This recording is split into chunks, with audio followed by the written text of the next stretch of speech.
How's it going, everybody? Today I'm going to be talking about the Texas rig. It's one of the most important rigs used in fishing. Every fisherman should know it. I'm going to talk about the way you're supposed to rig it and then the way that I do it. And so we're going to get started here. Alright, so to start off, this is I believe it's either a size 1 or 2 Gamakatsu worm hook.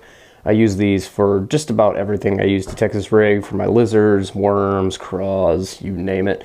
I'll go a little bit bigger for some applications and then smaller for others. Alrighty, so here I've got a zoom trick worm, just because it'll be easy. I used a bright color, so hopefully y'all can see it pretty well. And then I got my hook here. The one thing you're going to want to know is that when you do use these hooks, you're going to want to direct tie these onto your line.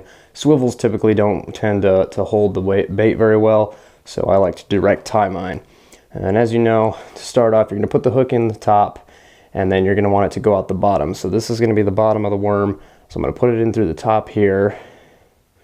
I'm going to want it to go out the bottom here. All right, and then, oops. So I got this going out the bottom, right? So what I'm going to do is I'm going to slide this all the way up until it goes onto my line. And I'm going to usually, I do it right past the knot and then I leave it just about like that. Okay, so we've got that so far. So then what I'm going to do is I'm going to twist the hook to where it's facing the worm, like this, like such.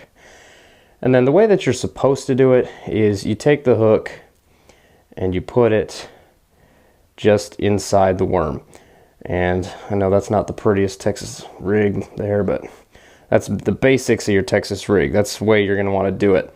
The reason I don't like doing this is because the hook does not come out of the top, and when you go to set the hook, that hook is going to rip right through the worm, and I am a very cheap individual. So what I like to do is when I do that second rig, I'll kind of bunch the worm up a little bit, and then I'll put the hook through, but I'll put it all the way through the top.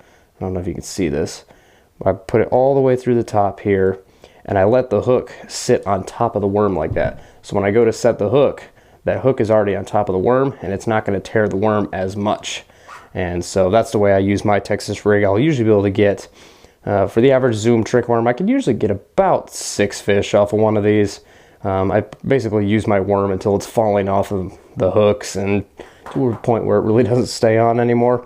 So that's basically how I do my Texas rig. It's a rig that every fisherman should know. And so thanks for watching this video, guys, and feel free to like, comment, subscribe.